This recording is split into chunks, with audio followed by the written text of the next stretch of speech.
Up for the Celtics. He was back last night on the parquet, returning from a torn right Achilles. He got the start for the Celtics, who are 20 games over 500. They're second place in the Eastern Conference, and they're doing this without their all-world forward, who's getting in on the action. Early first, Neemias Queta, Celtics up 2-0, just getting the assist out of the way quick, and then finding Jaylen Brown, who has carried this team up to this point. Brown finished with 24 points. Was Tatum going to get in the scoring column? Here he comes, turned 28 a couple days ago. He's missed the last 300 days. He's coming back from the right Achilles, man. He started 0 for 6 from the field. He said afterwards, I felt a step off or that I was moving too fast. He ain't gonna miss this one. Off the Peyton Pritchard miss, those his first points, giving the Celtics a 1-point lead. And then, oh yeah, the sidestep, Jason Tatum, he is back. 5 points, 5 boards, 5 assists in the first half. In his first game since Game 4 of the Eastern Conference semifinals, and then we got into the second half and he settled down. He said he started to relax. He hit his first 3 shots to start the second half, 6 of 16 from the field. He played 27 minutes, so the pitch count, the minute restriction, it's starting at a pretty decent number. 5-minute, 6-minute rotations, and then we're in the fourth quarter. Celtics about to hand the Mavericks their 6th straight loss in Cooper Flagg's first game at the TD Garden. It's a Celtics win. It's Jason Tatum's return. Here he is. It was surreal. It was an emotional day. It's been a long journey. God is the greatest. For getting me to this point, it was many days I dreamed about this. And for it to finally happen and share it with my family, my teammates, the crowd, it was everything I could have dreamed of. What can you tell us about that journey you just mentioned? It's been tough. Emotional. A lot of times I doubted myself. A lot of nights I spent crying. But I just try to keep showing up every day and try to put my best foot forward. And, I still got a long way to go, but this is a huge step for me. 19 games left in the regular season. 11 of them are at home for Tatum. It was his 7th double-double in a season debut. Defensively, he did hold Mavericks players to 3 of 11 from the field when he was that primary defender. Celtics plus 20 in his 27 minutes on the floor, and were even when he was on the bench.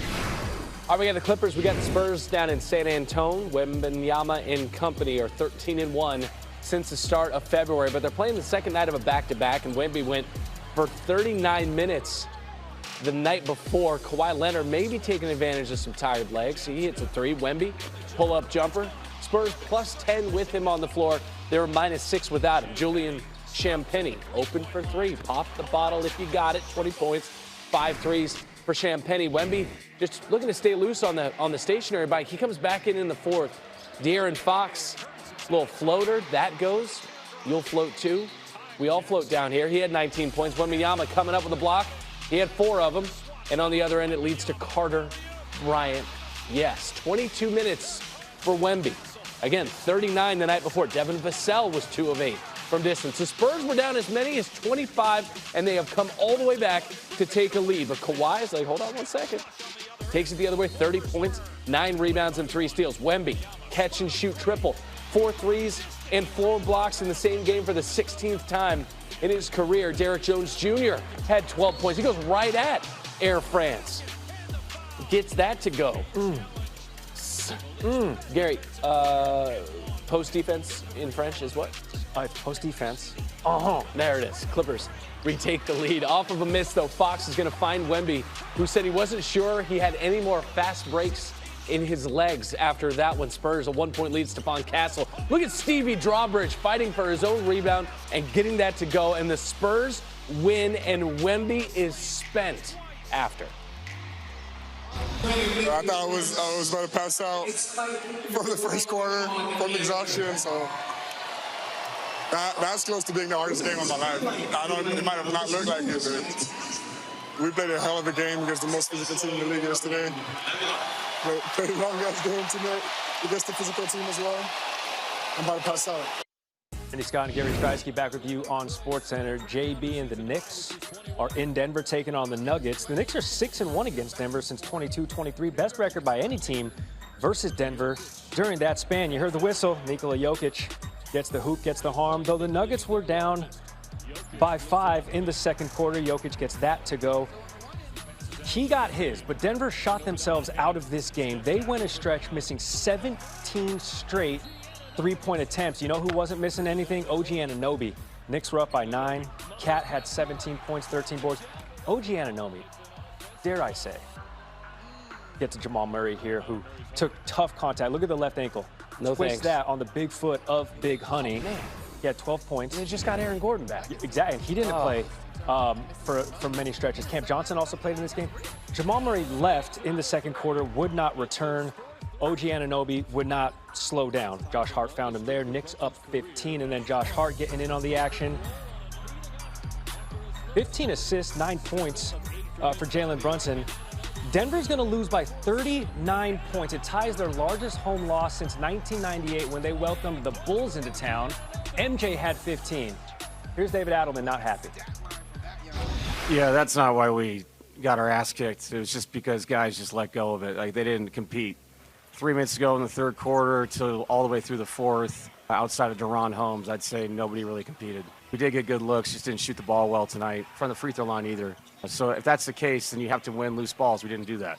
You have to keep them off the glass. We didn't do that. It wasn't good enough, and obviously that's what leads to something like this where a team just blows you out. So give them credit. They played well, and we sucked. Oh, answering Fair enough. the press's question, but that answer directed straight towards his locker room. Absolutely. He absolutely needs every single one of his guys to hear that. If you'd just woken up and checked the box score, Yep. you'd be like, hey, the final score is whatever. Knicks had how many points? Yeah, 140-something. 140, and you'd be like, oh, Yeah. Jalen Brunson must have gone off. Correct. He did Nope. not. No, he didn't. This man did. Luka Doncic, Lakers, taking on the Pistons. No LeBron James. He's out with that elbow injury that he suffered a night previous. Luka was more than enough, however. Pacers had lost 7 straight coming in. Luka looking to add an 8th straight loss to that resume. Doncic, this is all in the first quarter.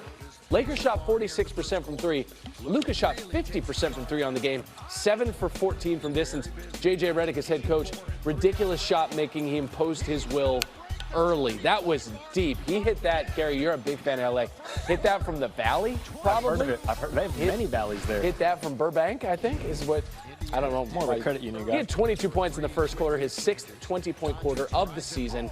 Now in the third, Doncic sitting on 35 points. He'd eventually get to 40 for the 10th time this season. He finished with 44, and he didn't play the fourth quarter. The Lakers roll, 128-117.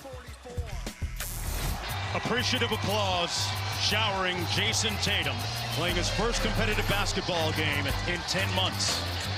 Pritchard over Washington. Tatum, welcome back. Started off 0 of 6, made his last 5 shots. See the rhythm coming back. And more importantly, Jones, you can see the confidence coming back. Tatum for 3. Butter. TD Garden. Your Quasar has returned. Jason Tatum is back, and the Celtics are rolling. Q Rich is back in studio with us. We're going to play a different game with Quentin Richardson. Threes and Qs, basically multiple choice. With our 2005 NBA three-point contest champion, that would be Q Rich. Not you, Kyle Korver. All right, we're going to play where we ask you a question. We give you 3 options, so it's essentially multiple choice. The first question, who has the best duo? Who had the best duo on the court last night? Was it Brown and Tatum, Jokic and Murray, or Brunson and Cat? Oddly enough, I got to go with Brown and Tatum. In Tatum's first game back, Tatum looked unbelievable. 15, 12, and 7. And take it from me, somebody who's been in the league, had a long-time injury I had to be out and come back from, that was an amazing game. For him to be able to come back in his first game back and put up those type of numbers, and he didn't really look winded. That was the one thing I was looking for that maybe would happen, but his conditioning looked good. They looked great last night. I liked them as the best duo last night. For a team that's really clicking on all cylinders already in the Boston Celtics, and obviously he's just going to integrate pretty seamlessly. This one seems kind of unfair to ask because it's like steak, lobster, steak and lobster.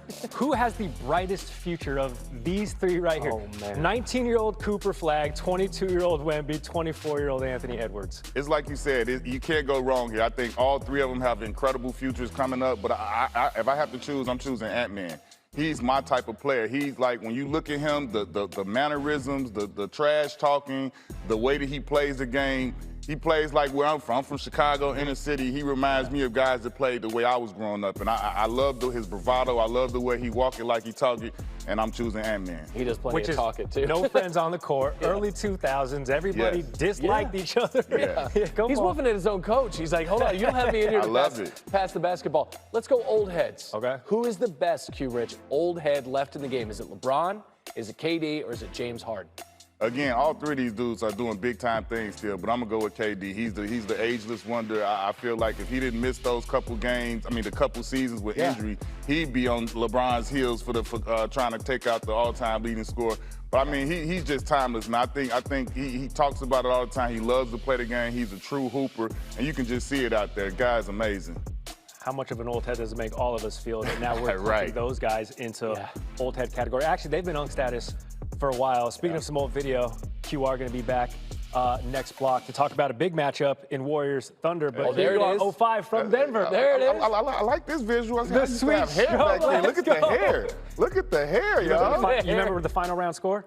I think it was, 27? 23? Come on, man. Something like that. I hit the last 9 straight. I know I didn't see many misses. Yeah, I know I hit the last 9 straight. And the big Diesel was behind me going, Jakob, all 9 of them. I'll never forget that. Hey, where's the trophy at, by the way? Yeah. In my office. Every time I'm on, it's right behind me, right there. Headband is still on there, too. Come on, let's go. We got to look for it next time. Q Rich, more from him later in the show. Moving on, as now a member of the Mavericks to cheer on his guy. A member of our squad, NBA analyst Quentin Richardson back with us in studio. Okay, you see a good team get better with the addition of a good player, perhaps their best player when he's healthiest. What is the ceiling of this Celtics team now that Tatum is back in the fold looking like that? Man, I think obviously you got to get them a look that they can compete for a championship. Jaylen Brown has done a great job holding the fort. The whole team has done great with Tatum being out. And then with him coming back in this type of fashion, man, first of all, you got to salute JT for the time he took. He came back in super fast fashion, and to come back at this high of a level, I was not expecting him to have 15, 12, and 7. I was expecting him to come out, get his feet wet, make a couple shots, but not a game like that. That was almost a triple-double after Achilles tear. That's incredible.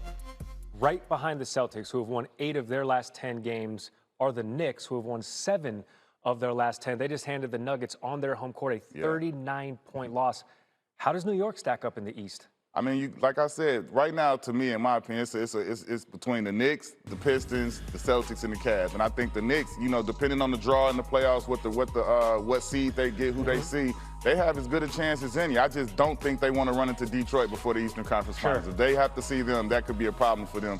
But anybody else, I think Detroit is game. I think they have the complete roster, the team. Jalen Brunson, I think if he gets them to the finals, if he can get them to the Eastern Conference Finals and to the NBA Finals, and if he wins it, he goes down as the greatest Knicks of all time, I think. Whoa. Hold on. So, I think so. It's been a couple decades since they lifted it. I can hear myself. I'm like, who am I throwing up there? Patrick Ewing. Sure. No ring.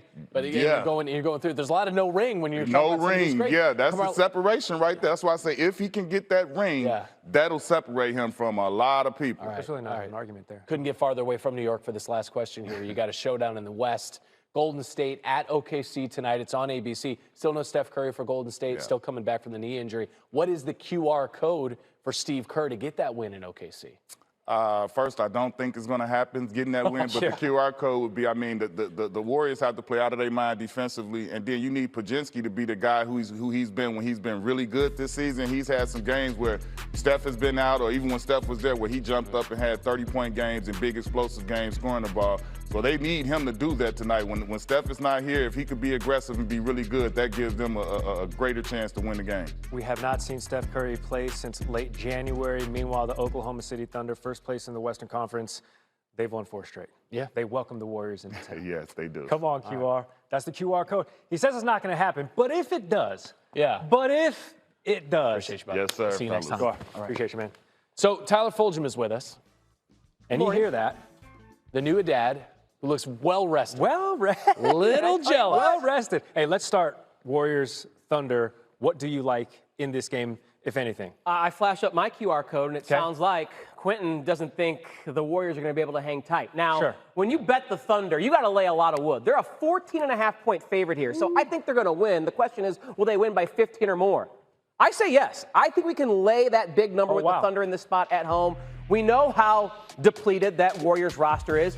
Shai Gilgeous-Alexander has been back. the last 4 games. He's played in 3 of them. They've won all 4. They haven't covered in any of them. Again, that's the problem with betting the Thunder. Not only do they have to win, but they got to win by 10, 11, 12, 15 points sometimes. I think they finally get their first cover with SGA back. They're at home. They have a rest advantage over a Warriors team that last played on Thursday, went to overtime against the Rockets. That's a physically draining game right there. I think they're limping into OKC, which is obviously a difficult place to play. So I think the Thunder finally get a cover with SGA back. All right, good team over an okay team. That's what you've said. All right, let's go to the NFL. Big shift in the landscape last night, right? Max Crosby